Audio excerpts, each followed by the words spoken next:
You know that feeling when you stare at a countertop full of coffee gadgets and wonder if you're about to waste another $100 on something that ends up gathering dust?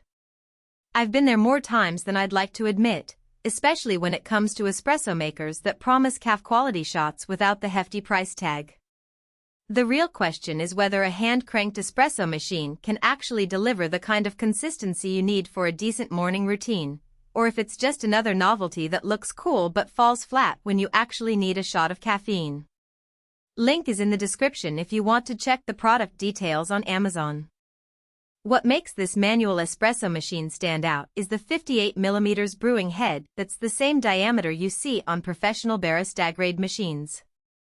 In theory, that size should give you a more even extraction, and the adjustable pressure knob lets you dial in the force you apply, from a gentle push to a more aggressive pull. The idea is you can mimic the pressure profile of a traditional pump-driven machine, but with nothing more than your own arm strength.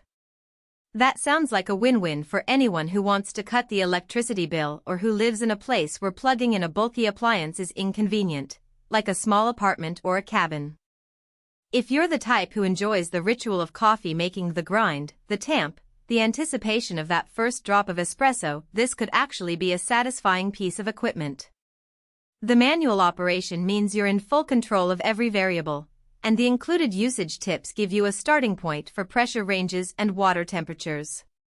For a commuter who wants to prep a shot at the office without hunting for an outlet, or a traveler who likes to bring a compact coffee setup on a road trip, the lack of electricity is a genuine advantage. You can pack it in a backpack, set it up on a hotel counter, and you're ready to go. However, that same manual aspect can be a deal-breaker for people who prioritize convenience over ceremony.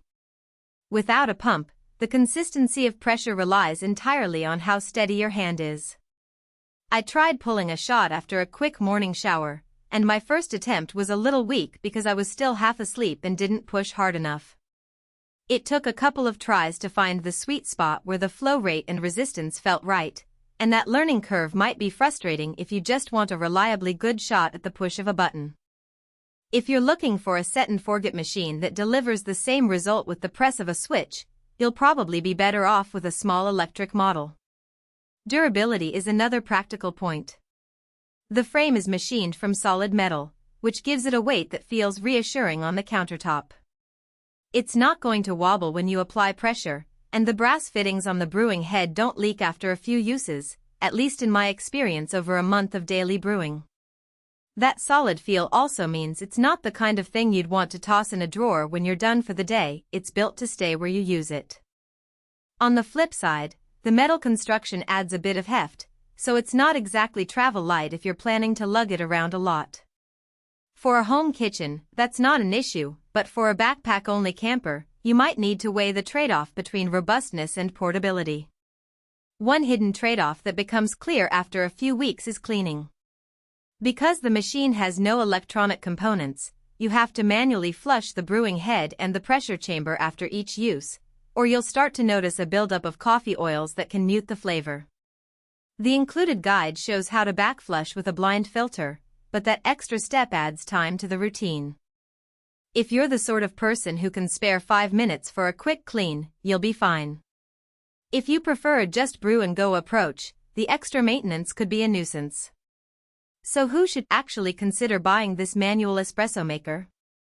First, anyone who enjoys the hands-on process of espresso making and doesn't mind spending a few minutes tweaking pressure to get the perfect shot.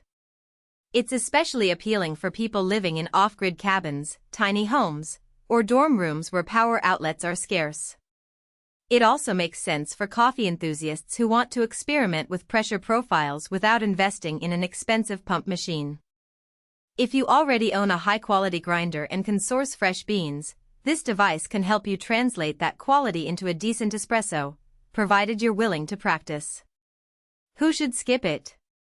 If you're a busy professional who needs a quick caffeine fix before a meeting, or if you're a casual coffee drinker who's content with a standard drip brew, the manual effort may feel like overkill.